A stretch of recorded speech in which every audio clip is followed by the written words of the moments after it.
Assalamualaikum warahmatullahi wabarakatuh. Kembali berjumpa dengan saya Rosneda SPD di mata pelajaran Bahasa Indonesia Wajib di kelas kreasi, kreatif, aktif, dan kritis.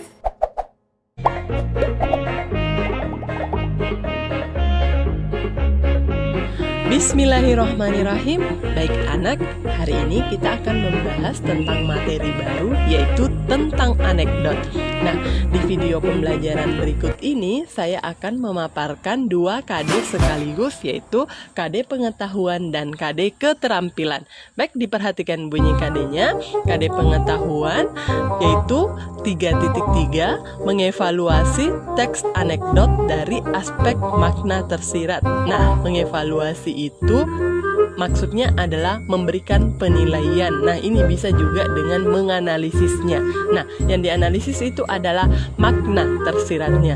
Nah, kita lanjut ke KD 4.3, KD keterampilan, yaitu mengonstruksi makna tersirat dalam sebuah teks anekdot. Ya, diperhatikan, jadi yang dikonstruksi atau yang dibuat nanti itu adalah makna tersiratnya. Yang disimpulkan itu adalah makna tersiratnya. Jadi nanti itu bukan teks anekdot yang dibuat, tetapi itu adalah makna tersirat dalam sebuah teks anekdot. Baik, saya informasikan kembali bahwa untuk pandemi COVID-19 ini ada perubahan struktur kurikulum. Iya, sebenarnya untuk setiap materi itu LHO, eksposisi, dan termasuk yang ini teks anekdot itu jumlah KD-nya ada 4. Tapi setelah ada pandemi COVID-19, nah makanya dipadatkan menjadi hanya 2 KD saja setiap materi. Jadi hanya ada 1 KD pengetahuan dan ada 1 KD keterampilan. Jadi ada 2 KD yang dihilangkan selama masa pandemi COVID-19 ini. Baik, jadi di video pembelajaran berikut ini kita akan membahas beberapa materi yang berkaitan dengan anekdot. Yang pertama itu adalah pengertian anekdot, yang kedua isi dari anekdot, yang ketiga ciri-ciri anekdot, yang keempat kriteria anekdot atau syarat untuk menjadi teks anekdot, yang kelima fungsi anekdot, yang keenam struktur atau susunan teks anekdot. Berikutnya, makna tersirat dan tersurat dari teks anekdot. Yang terakhir, nilai-nilai dalam teks anekdot. Baik, kita mulai bahas materi yang pertama, yaitu pengertian teks anekdot. Dalam Kamus Besar Bahasa Indonesia, anekdot diartikan sebagai cerita singkat yang menarik karena lucu dan mengesankan. Nah, biasanya mengenai orang penting atau terkenal. Orang penting atau terkenal itu maksudnya adalah para petinggi-petinggi negara, pejabat-pejabat penting, atau tokoh-tokoh masyarakat. Nah, biasanya anekdot ini berdasarkan kejadian yang sebenarnya. Nah, pendapat lain juga mengatakan bahwa anekdot itu dipahami sebagai kisah pendek yang lucu dan menarik mengenai seorang tokoh di masyarakat yang isinya belum tentu benar. Isinya belum tentu benar maksudnya itu adalah bahwa memang betul diangkat dari kejadian yang sebenarnya, cuman ada beberapa fakta atau mungkin nama, tempat tinggal, tempat kejadian itu diubah oleh sang penulis. Ini untuk menjaga privasi dari tokoh yang diangkat dalam cerita teks anekdot itu. Baik, bisa diperhatikan dari 2 pengertian ini disimpulkan bahwa anekdot itu intinya adalah cerita singkat, lucu, tetapi mengenai orang penting atau tokoh dalam masyarakat. Nah, kita lanjut ke isi anekdot. Nah, bedanya anekdot dengan cerita-cerita humor biasa itu, anekdot itu berisikan sindiran dan kritikan terhadap kejadian yang menyangkut orang banyak atau perilaku tokoh publik. Jadi, yang berkaitan dengan kehidupan sosial, politik itu, dan yang menyangkut orang banyak, ataupun yang berkaitan dengan tokoh-tokoh pejabat, tokoh-tokoh masyarakat. Itu yang diangkat biasanya dalam cerita anekdot. Bedanya dengan teks humor biasa. Teks humor biasa itu dia sifatnya hanya menghibur saja, tidak berisikan sindiran ataupun kritikan. Nah, kalau anekdot itu dia lebih cenderung berisikan sindiran dan kritikan terhadap tokoh-tokoh masyarakat. Baik, kita lanjut ke materi berikutnya. Ada beberapa ciri-ciri anekdot. Ada banyak di sini saya lihat. Intinya, ciri-ciri anekdot itu ceritanya lucu atau menarik. Kemudian, ceritanya mengesankan atau mengandung makna. Jadi, ada pesannya. Kemudian, tokohnya orang penting atau terkenal. Ini sudah dibahas tadi pada pengertiannya. Kemudian berikutnya, yang keempat, berdasarkan kejadian yang sebenarnya dan sudah terjadi masa lampau atau masa kini. Iya, namanya juga dia adalah cerita kritikan diangkat dari kejadian. Nah, makanya dia sudah terjadi. Tidak sama kalau kayak cerita humor itu dia bisa bersifat imajinasi atau belum terjadi. Nah, kalau anekdot itu sudah terjadi. Nah, kemudian berikutnya yang kelima, kejadian dalam cerita belum tentu benar. Iya, saya tadi bilang di pengertiannya bahwa memang cerita dalam anekdot itu diangkat dari kejadian yang sebenarnya. Maksudnya adalah bahwa mengambil tema dan kejadian dari masyarakat, cuma pemberian nama tokoh yang disamarkan, terutama yang menyangkut nama baik seseorang, itu maksudnya. Nah, jadi mungkin nama dan tempat disamarkan atau diubah. Ini untuk menjaga privasi, menjaga nama baik seseorang. Nah, sama kalau misalnya kita nonton film itu di awal cerita itu biasanya ada tulisan yang seperti ini, nama dan kejadian tokoh itu hanyalah fiktif semata-mata, tidak ada kaitannya dengan kejadian yang ada dalam masyarakat. Nah, kalau anekdot ini kejadiannya diangkat dari masyarakat terjadi sebenarnya, hanya pemberian nama atau tempat itu yang diubah atau disamarkan untuk menjaga nama baik orang lain gitu. Nah, kemudian berikutnya adalah anekdot itu berisikan pengalaman yang tidak biasa dari seseorang. Kemudian yang terakhir, dibuat dengan tujuan untuk menghibur. Nah, selain untuk mengkritisi, anekdot ini ternyata juga untuk menghibur. Oke, materi berikutnya adalah kriteria lain anekdot. Nah, selain ciri-ciri tadi di atas, ada kriteria, ada syarat lain yang harus dipenuhi oleh sebuah teks anekdot. Baik, ada 4 saya lihat di sini. Yang pertama itu bahwa teks anekdot itu ceritanya menyindir untuk memberi nasihat. Itu, dia berisikan sindiran. Nah, kemudian yang kedua, ceritanya mengkritik namun diupayakan kritikannya secara santun. Ceritanya mengkritik, diupayakan secara santun. Kemudian yang ketiga adalah ceritanya berkisar pada orang-orang penting. Nah, jadi ini anekdot itu sebenarnya mulai dari pengertiannya tadi, ciri-cirinya, kemudian kriteria lainnya itu semuanya membahas tentang kisah pada orang-orang penting.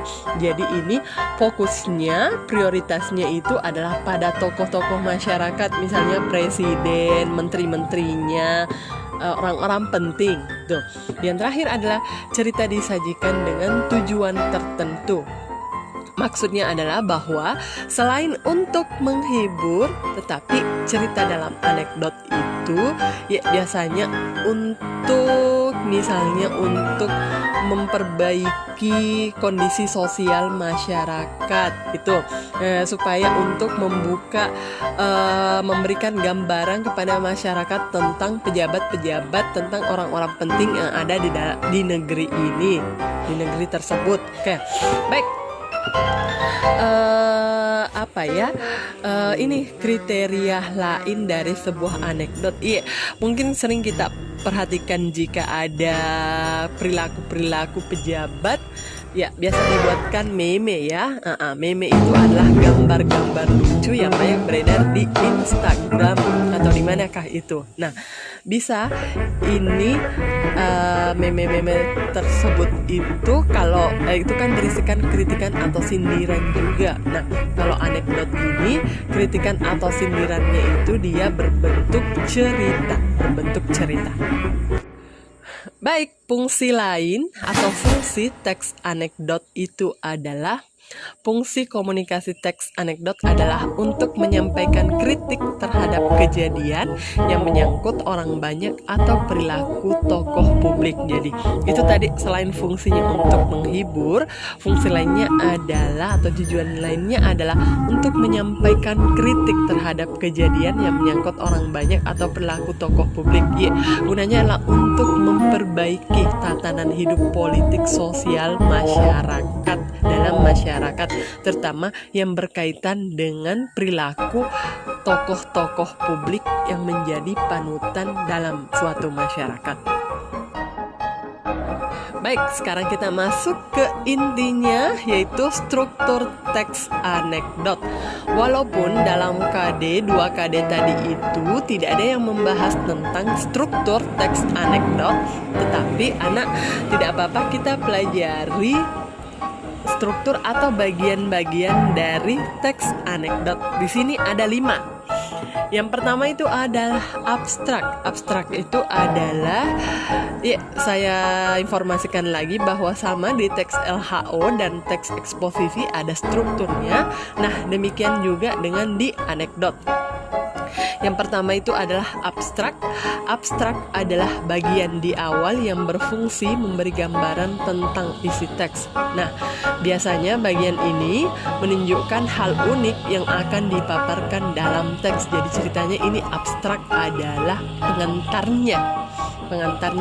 Nah, kita masuk ke orientasi. Orientasi adalah bagian yang menunjukkan awal kejadian, cerita atau latar belakang bagaimana peristiwa terjadi. Biasanya penulis bercerita dengan detail di bagian ini. Nah, kalau orientasi ini sudah masuk di ceritanya. Nah, kemudian ada krisis. Krisis adalah bagian yang menjadi hal atau masalah unik atau tidak biasa yang terjadi kepada si penulis atau orang yang diceritakan. Nah, ini intinya di sini, kejadian unik atau peristiwa yang terjadi pada tokoh yang diceritakan. Nah, berikutnya reaksi adalah bagian tentang cara penulis atau orang yang ditulis menyelesaikan masalah yang timbul pada bagian krisis tadi. Nah, kalau di krisis tadi itu kan ada masalah yang timbul. Nah, di bagian reaksi ini yaitu penyelesaian masalah yang timbul pada bagian krisis tadi. Nah, yang terakhir adalah koda. Koda adalah bagian akhir dari cerita unik tersebut. Bisa juga dengan memberikan simpulan tentang kejadian yang dialami penulis atau orang yang ditulis. Jadi, ini penutupnya ceritanya. Koda itu adalah penutup bagian akhir dari cerita anekdot tersebut. Nah, diperhatikan ada 3 bagian yang saya cetak tebal. Yang 3 dicetak tebal ini biasanya juga ada orang yang hanya menggunakan struktur ini, hanya orientasi, krisis, dan reaksi saja, tidak mengambil abstrak dan koda.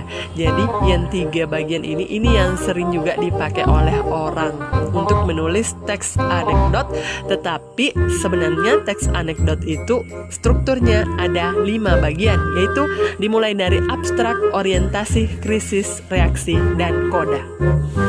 Baik, kita masuk ke inti materi dari KD 3.3 dan KD 4.3. Tadi di KD 3.3 dan 4.3 itu inti materinya ini, makna tersirat dan tersurat. Nah, saya kira istilah kata tersirat dan tersurat itu tidak asing lagi bagi kalian. Nah, Sama seperti teks-teks lainnya, teks cerita, teks cerpen itu, bahwa dalam teks anekdot itu terdiri dari dua makna, yaitu makna tersirat dan makna tersurat. Nah, saya ingatkan kembali apa sih yang dimaksud dengan makna tersirat dan makna tersurat.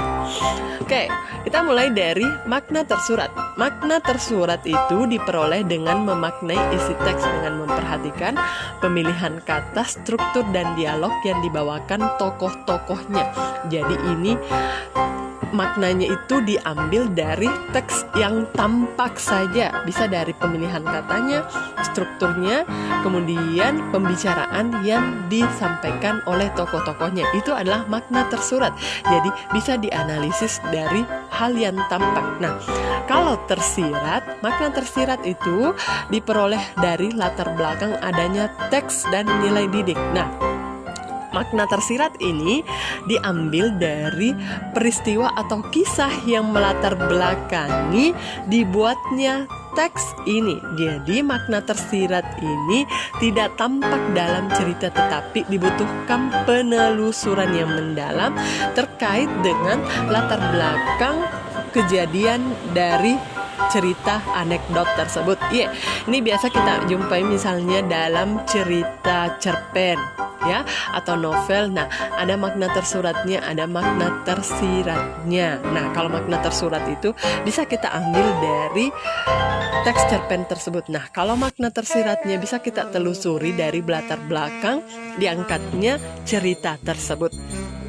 Untuk KD ini yang ingin kita dalami itu adalah makna tersiratnya. Nah, memahami makna tersirat dalam teks anekdot itu maksudnya adalah bahwa upaya dalam memahami dan menggali makna atau nilai didik, nilai pendidikan yang terkandung dalam teks tersebut.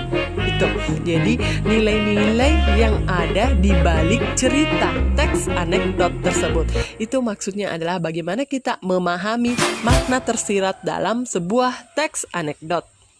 Nah, makna tersirat dalam teks anekdot itu bisa juga diambil dari nilai-nilai atau pesan-pesan pengarang kepada pembacanya.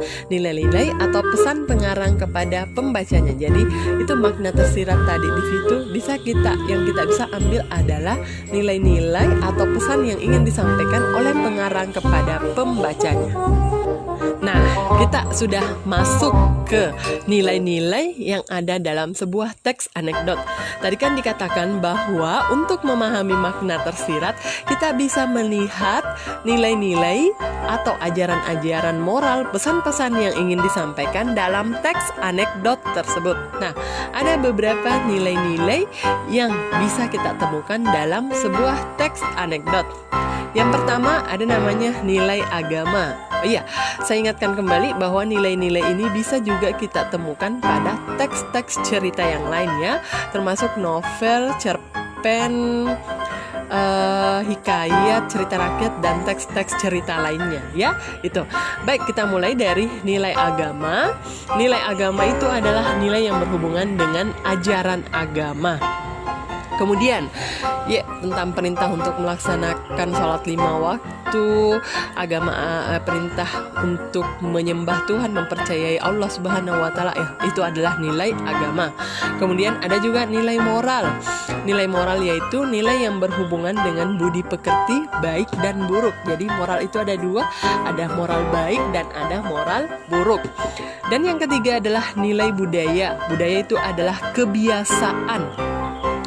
Nilai yang berkaitan dengan budaya di lingkungan masyarakat, kebiasaan-kebiasaan yang terjadi di masyarakat. Saya ingatkan, budaya itu tidak hanya berkaitan dengan adat istiadat ya, tetapi budaya itu yang jelasnya berkaitan dengan kebiasaan yang menjadi ciri khas suatu masyarakat.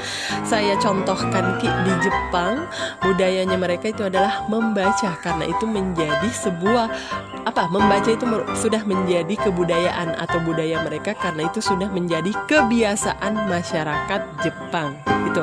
Nah, kalau misalnya orang Bugis merantau itu sudah juga merupakan menjadi budaya atau kebiasaan dalam masyarakat Bugis itu. Yang jelasnya budaya itu adalah nilai-nilai positif ya. Jangan malah gosip juga dijadikan sebagai budaya. Nah, tuh. Nilai pendidikan yaitu nilai keteladanan ya. Keteladanan yang bisa menjadi contoh untuk pembacanya.